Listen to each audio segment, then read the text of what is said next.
Ils nous envahissent, c'est une véritable épidémie. Vous les avez sûrement déjà vus sur les réseaux sociaux. Les bars à cordon bleu, bars à huîtres, bars à salade, bars à onigiri, bars à couscous. Depuis quelque temps, on voit partout sur internet des nouveaux concepts de restauration qui viennent de se lancer. Des concepts de street food qui coûtent 3 fois le prix original, parce qu'on a mis un joli branding sur une marque de burger. Des projets montés par des mecs qui sortent d'écoles de commerce et qui ont envie de faire une reconversion vers la cuisine, de trouver du sens dans leur métier et qui nous ouvrent du coup des bars à burger ou à sandwich avec des prix exorbitants. Ah, on est loin du kebab à 5 € de notre enfance qui a disparu complètement avec l'inflation et on se retrouve à se dire oui, c'est tout à fait normal de payer 20 € pour un croque-monsieur ou même 30 € pour un jambon beurre chez Cédric Grolet. Vraiment, ils nous ont fait accepter tout et n'importe quoi. Dans cette vidéo, j'avais envie de parler de ça, la gentrification de la street food, des concepts de restaurants, des bars à quelque chose qui sont en train de pulluler partout à Paris et de plus en plus dans des grandes villes en France. Parce que moi-même j'ai été créateur de contenu food sur les réseaux sociaux et j'ai partagé, j'ai testé tous ces nouveaux concepts. Alors j'ai beaucoup de choses à dire. Si vous aussi ça vous énerve de voir un nouveau bar à cordon bleu ou bar à sandwich ouvrir dans votre ville, on en parle aujourd'hui. Bienvenue sur Théo Yapping. Avant de commencer cette vidéo, je voulais vous remercier pour tous vos commentaires sur ma dernière vidéo où je parlais de ma remise en question, du fait que j'étais pas mal perdu dans ma vie et que je me retrouvais plus dans le concept que je faisais notamment sur Instagram et sur TikTok dans mes autres vidéos à côté en tant qu'influenceur. Ça m'a vraiment fait du bien de faire cette vidéo, de me libérer ça, de me libérer de ce poids, de dire ce que je ressentais et puis de lire vos commentaires, ça m'a fait un bien fou. Merci à tous ceux qui ont pris le temps de passer un témoignage, de partager un témoignage et de me donner des conseils, de me donner du soutien. Ça m'a fait vraiment du bien. Vous vous rendez pas compte à quel point ça fait du bien de vous lire. Merci à tous pour les gens qui ont pris le temps d'écrire un commentaire. Dans cette vidéo, je vais prendre surtout l'exemple de Paris, parce que je suis parisien, et puis à Paris, il y a 12 000 restaurants. C'est une ville extraordinaire niveau restauration et tous les jours il y a des nouveaux restos qui ouvrent, qui ferment.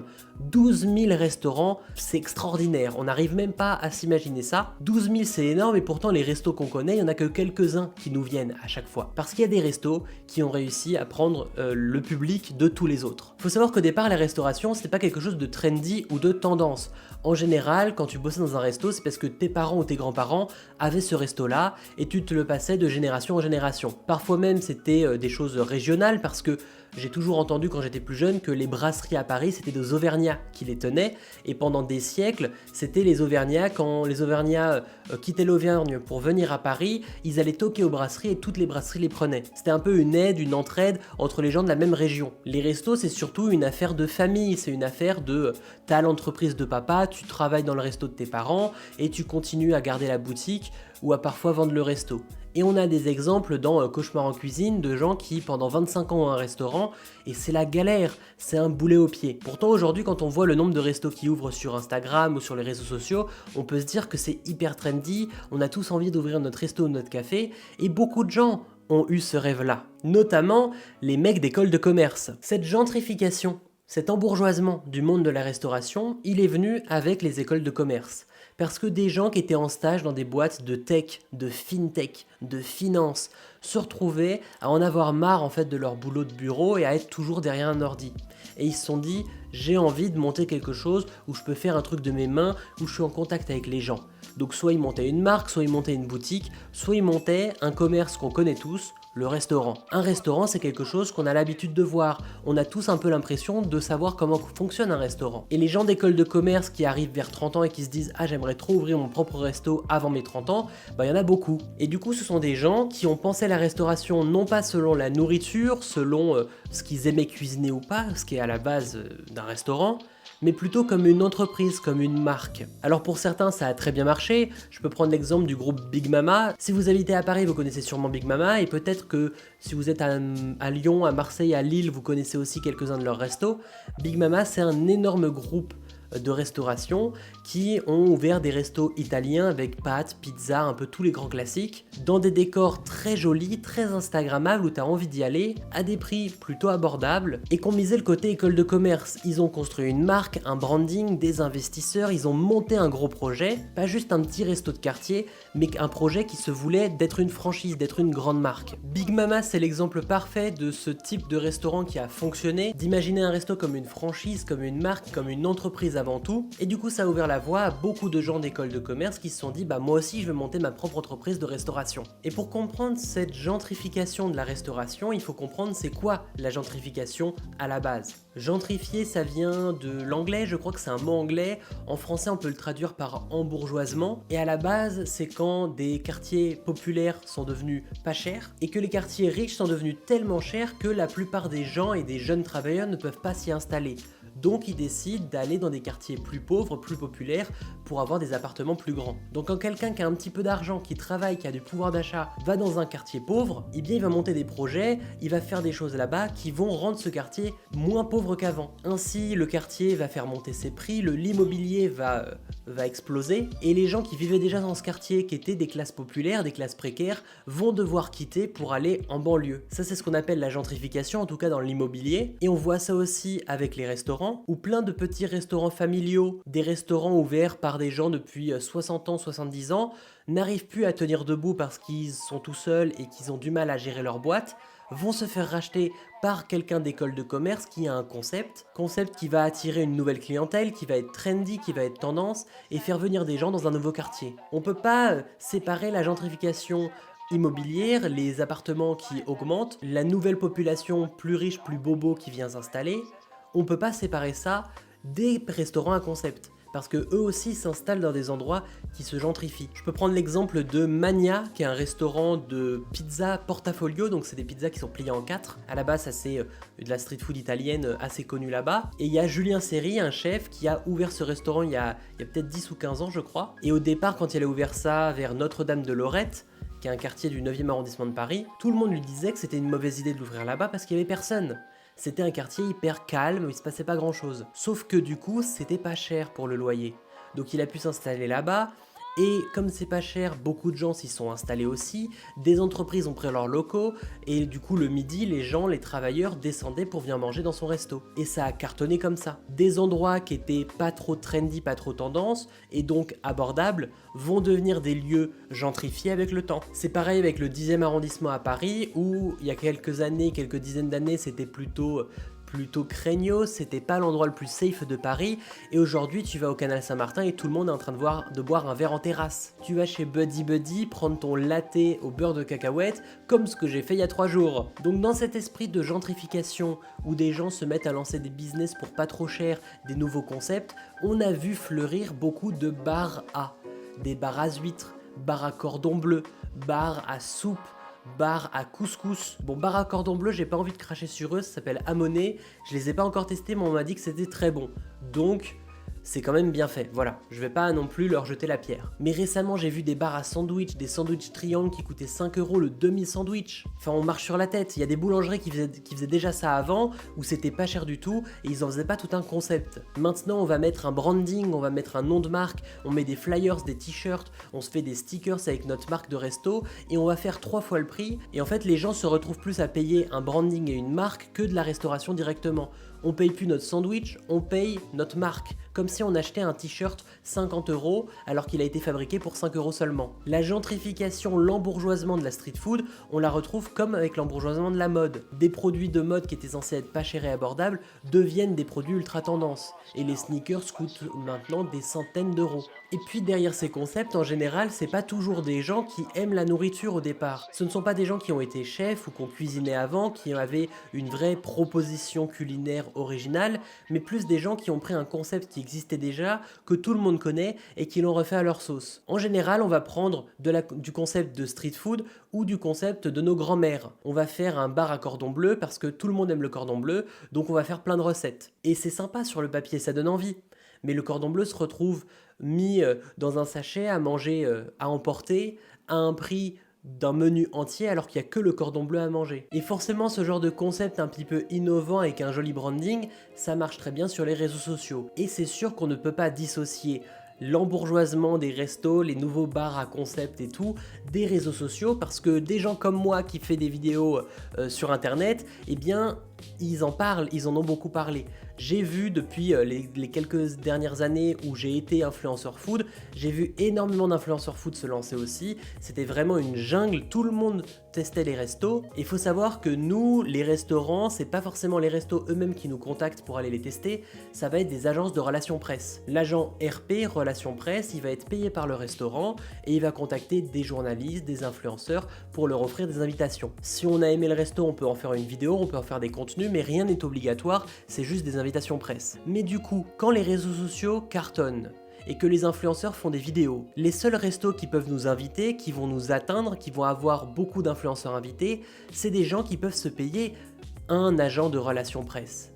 Donc c'est quelqu'un déjà qui a un resto avec un concept ou qui a des investisseurs, qui a de quoi faire tenir son resto. Parce que le petit boui-boui du coin, il a pas d'agent RP. Le petit resto familial qui est là depuis 40 ans, il a pas d'agent RP. C'est que des mecs d'école de commerce qui ont eu la bonne idée d'aller prendre un agent, d'aller monter toute une com marketing et de réfléchir comme une marque. Et donc de faire cartonner leur resto comme ça. On a une ville avec 12 000 restaurants à Paris, mais on ne se souvient que de quelques-uns qu'on a vus sur les réseaux parce qu'ils ont pu beaucoup investir dans le marketing. Soit en payant des influenceurs, soit en invitant beaucoup de monde, soit en faisant des soirées presse, des événements, des happenings, en offrant du merch, comme une marque qui lancerait un pop-up. Et derrière, on n'a pas toujours de la bonne bouffe. Parce que le problème derrière ce genre de projet, c'est qu'on a des gens qui sont avant tout des entrepreneurs et pas des restaurateurs. Donc des gens qui aiment le business, mais qui n'aiment pas forcément leur bouffe. Ces gens d'école de commerce qu'on voit arriver à 30 ans avec le rêve d'ouvrir un restaurant, ils n'avaient pas envie d'ouvrir le kebab du coin, celui qui est à côté de la gare qui coûte 5 balles. Ils voulaient pas ouvrir la petite sandwicherie à côté d'une station, ils voulaient ouvrir un truc tendance. Avant même d'ouvrir un restaurant, leur but c'était avant tout d'ouvrir quelque chose de tendance, une marque, un truc stylé, un branding. Et du coup ça fait du bien à l'ego d'ouvrir ce genre d'endroit. Mais c'est des endroits qui sont pas toujours bien faits. On se retrouve avec des restaurants gentrifiés, trop chers pour ce que c'est, qui sont ouverts par des gens qui veulent avant tout être patron d'une marque un peu stylée, plus qu'être patron d'un restaurant et de proposer de la bonne nourriture. Et moi j'ai un exemple parfait avec ça, c'est l'exemple de Père et Fiche. Si vous avez été sur TikTok pendant le confinement, vous avez vu les vidéos de Père et Fiche. Ils étaient en train de faire des vidéos tous les jours pour montrer le concept de leur resto. Un concept qui est novateur, qui est très cool, des burgers de poisson. L'idée c'était de mettre le poisson en avant parce qu'il y a un des patrons, un des cofondateurs qui est fils et petit-fils de poissonnier. Donc sur le papier, ça donne envie, on a l'impression que c'est des gens passionnés. Quand on y va chez Père et Fiche, on mange bien, les burgers sont délicieux. Mais le problème, c'est le service. La dernière fois que j'y suis allé, on devait commander sur des tablettes, comme si on était au KFC. On se faisait servir par le mec qui était en cuisine, qu'on n'avait même pas vu nous accueillir au début, qui sortait de la cuisine nous donner son burger, et qui ensuite repartait cuisiner. Au final, du coup, on avait une proposition de fast-food, et pas seulement de street food, donc un service très rapide, pour des prix bien plus élevés que les fast-food. J'avais dû payer je crois 26 € en tout parce que j'avais pris un menu complet et un petit side à côté, genre des beignets de poisson. À la fin, tu te retrouves avec des prix qui sont pas du tout des prix abordables. Quand on demande ces prix-là, on peut pas proposer un service cheap, ni de la nourriture cheap. Là, la nourriture est très bonne, mais le service ne l'est pas. Et c'est ça un vrai problème de beaucoup de ces restos-là, c'est qu'on se retrouve avec des offres à emporter qui vont proposer aucun service, aucune ambiance de restaurant. Pas de terrasse, pas de lieu pour s'asseoir, pas de lieu pour se poser. Et il y a une vraie perte, je trouve, de ce qu'est la restauration française. On aime se poser au resto avec des amis, on aime rester longtemps à table, on aime profiter de ça. Ou si on propose quelque chose à emporter, il faut que le prix aussi soit au rabais. On peut pas faire un truc à emporter et payer 20 balles, c'est pas possible. D'ailleurs pour Père et Fiche, il y a un des patrons, je crois que c'est Alex il s'appelle, qui bosse plus trop sur Père et Fiche mais qui a monté sa propre boîte d'accompagnement des restos. Donc il va faire du conseil, du consulting, aider des restaurateurs à monter leur boîte. Donc au final, derrière, il est plus businessman que restaurateur. Il aime plus le business de la restauration, le business derrière, que de faire les produits et de les proposer aux gens. Et là, on peut vraiment se poser des questions. Est-ce que derrière tous ces concepts un peu stylés qu'on voit sur les réseaux sociaux, où ils ont investi dans le marketing, ils ont fait du merch, des fois ils ont des t-shirts avec leur logo, est-ce que derrière tout ça, on perd pas la restauration?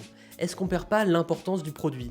Quand tout est fait pour faire un restaurant au rabais, servir vite les clients, un service avec des tablettes pour prendre la commande, beaucoup de livraisons sur Uber Eats ou Deliveroo, est-ce qu'on n'est pas en train de perdre quelque chose de la restauration? Parce qu'à la base, l'ambiance de ces restos, c'était de créer ce qu'on appelle un tiers-lieu. C'est-à-dire un lieu en dehors de celui du travail et de celui de la maison. Un troisième endroit qui peut être un lieu de vie. Et ça a toujours été comme ça, les terrasses de bistrot, les cafés. Se poser avec un verre en terrasse avec ses amis, c'est la meilleure sensation du monde. Quand je vois le nombre de restos qui n'ont même plus de place assise, je trouve ça dommage. Ou des restos où on se retrouve à faire la queue dehors pour pouvoir manger rapidement, c'est terrible. On pense mal l'expérience client, je trouve. Et c'est pour ça que j'ai du mal avec Cédric Grolet au final. Parce qu'à côté d'un prix très élevé, Cédric Grolet, le service n'est pas élevé, le service n'est pas là. On peut pas forcément beaucoup se poser à l'intérieur, il a des spots à emporter mais sinon des spots aussi avec un café, mais la plupart des gens viennent pas se poser à l'intérieur d'un café pour avoir une expérience de service un peu luxueux. On propose des prix de luxe, mais on demande aux gens d'aller bouffer dans la rue, au jardin des Tuileries. Et moi je trouve ça un peu dommage. À côté de ça, la vraie street food, la street food pas chère, la street food populaire, elle se retrouve de moins en moins présente et elle a du mal à tenir le coup. Ces produits qu'on gardait comme cuisine populaire, le kebab, le burger, qu'on disait que c'était pour les pauvres, bah en fait les gens d'école de commerce, et même pas forcément d'école de commerce, mais tous les gens qui font ce genre de concept un petit peu trendy, se sont mis à gentrifier ces produits-là, et on se retrouve avec des burgers qui sont tous trop chers, et même les fast-food se mettent à monter leur prix pour rester dans les normes du marché. Au final, à la fin, tout augmente, et on perd peut-être une âme de quelque chose de restauration, de passionné, de la cuisine ménagère, familiale, une vraie volonté de faire de la cuisine avant de faire une marque. Alors voilà, moi j'aimerais qu'on puisse continuer ce genre de nouveaux concepts et qu'on ait envie de vraiment bien les faire. Qu'on n'ait pas juste des mecs d'école de commerce qui viennent chercher un chef à la dernière minute, qui montent un concept sur un PowerPoint et qui vont chercher des investisseurs.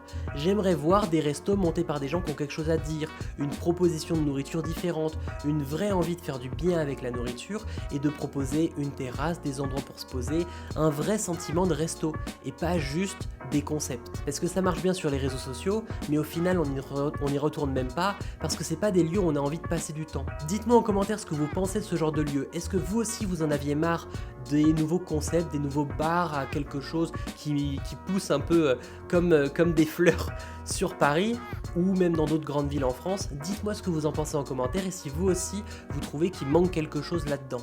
Que derrière ce branding et ces marques, au final, les produits sont pas toujours là ou beaucoup trop chers pour ce que c'est. D'ailleurs, si vous avez travaillé en restauration, n'hésitez pas à me partager votre témoignage. C'est toujours intéressant de voir un petit peu comment ça se passe en interne, donc n'hésitez pas à poster un commentaire et à me donner votre avis. On se retrouve très vite pour de nouveaux concepts, de nouvelles vidéos sur des sujets médiatiques, d'actualité et des sujets culturels. Cette chaîne s'appelle Théo Yapping, donc on va yapper, on va bavarder un max. Sur ce, portez-vous bien et à bientôt.